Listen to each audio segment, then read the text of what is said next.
அருள்மிகு ரத்தின சுவாமி தம்பிரான், பாக்கியலிங்க தம்பிரான் ஆகியோர் நிர்மாணிக்கும் இந்த கோவிலை ஆதியில் நிர்மாணித்தவர்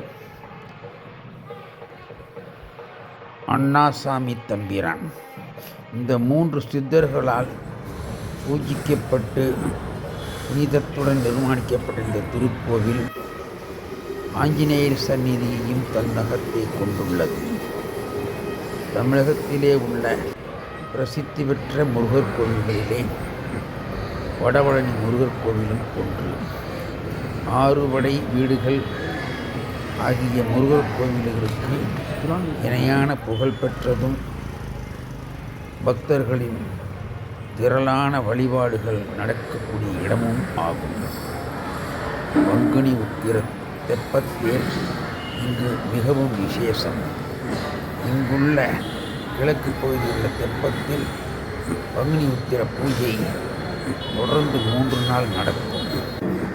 கந்தபுராணத்தின் கதை சுவர்களிலே அழகிய முறையிலே வரையப்பட்டுள்ளது. அழகிய தோற்றமுள்ள இந்த திருக்கோவில் வைகாசி விசாக விழா மிக சிறப்பாக நடைபெற்று வருகின்றது. முருகனை வணங்குவோம்.